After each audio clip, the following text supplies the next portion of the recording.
Eu inicio a minha sustentação dizendo que o presidente Jair Bolsonaro foi o presidente mais investigado da história do país.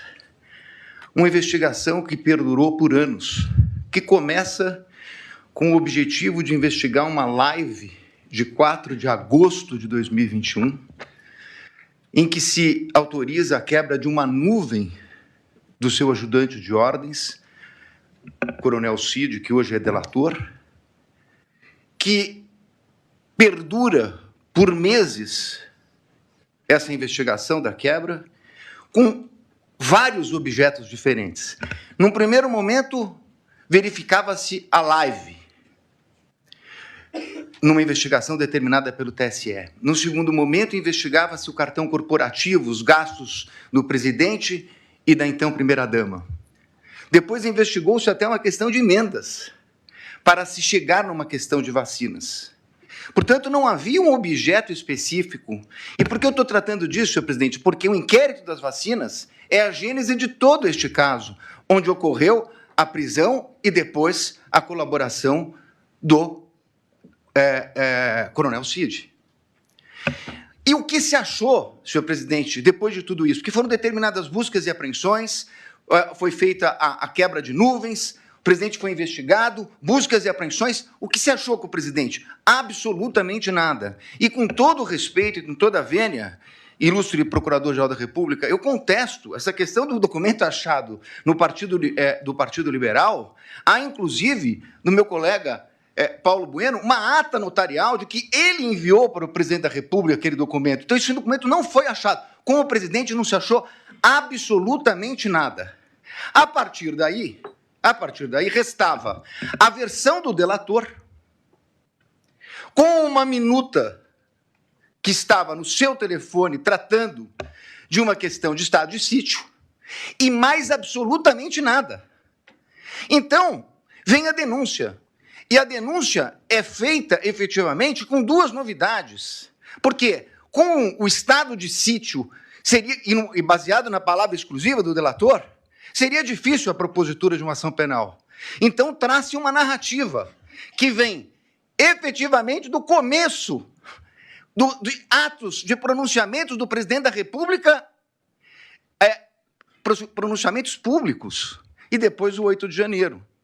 Sobre esse primeiro momento, senhor presidente, eu me permito até fazer uma digressão sobre o mérito antes de tratar das preliminares, mas é importante dizer que, sobre esse primeiro momento, nós temos, efetivamente, uma acusação do Procurador-Geral da República de 2 artigos gravíssimos do Código Penal que tratam do golpe, e de golpe contra as instituições democráticas e contra o governo legitimamente eleito. Mas um minutinho só, estamos tratando de uma execução que se iniciou em dezembro de 21, tratando do crime do governo legitimamente eleito. Qual era o governo legitimamente eleito? O dele. Então, esse crime é impossível, com todo respeito. Falar-se em execução de crime contra o governo legitimamente eleito, que era o dele. O governo legitimamente eleito veio no final do ano de 22, com as eleições. Então, como se falar em tentativa, em início da execução? E mais, como se falar em início de execução por pronunciamentos e lives, quando os 2 tipos penais têm elementares do tipo a violência ou a grave ameaça? Não existia violência nem grave ameaça. Então é impossível falar dessa execução. Como eu disse, é porque não existia nenhum elemento. Então começa uma narrativa a respeito de pronunciamentos públicos, para terminar no 8 de janeiro. No 8 de janeiro, que nem a Polícia Federal, que utilizou, como lembrou meu colega, mais de 90 vezes a expressão possivelmente, que não havia certeza, nem a Polícia Federal, que se utilizou dessas possibilidades, afirmou a participação dele no 8 de janeiro. Não há um único elemento, nem da delação. Aí me criticam porque eu digo que a delação não vale nada e estou dando... Óbvio, porque nem o delator que o acusou fez qualquer relação dele com o 8 de janeiro. Não há uma única evidência a esse respeito. Portanto, apresentou-se uma denúncia. Com essas 2 circunstâncias, e eu não tenho tempo, senhor presidente, tenho que falar rapidamente, mas essa denúncia, quando veio, o ilustre Procurador-Geral da República liberou 8 PETs no dia da apresentação da denúncia. Ele foi intimado, meu cliente, um dia depois. O segundo dia já era prazo. 8 petições, 45 mil documentos. Que até agora, senhor presidente, por Deus que está no céu, eu não sei dizer o que tem esses documentos relacionados com a ação penal. Essas 8 petições, eu não consegui verificar sequer relação, são 45 mil documentos. Na verdade, é um quebra-cabeça que foi, na verdade, exposto à defesa. E aí, na sequência, senhor presidente, eu queria tratar de uma preliminar que já meu colega que me antecedeu na tribuna fala da relevância do caso. Não é só a questão da relevância do caso, é a questão da competência. A minha questão principal é que o Supremo Tribunal Federal, na portaria do ministro Barroso, que encaminhou para as turmas das ações originárias, ele faz um destaque a respeito da questão do presidente da República.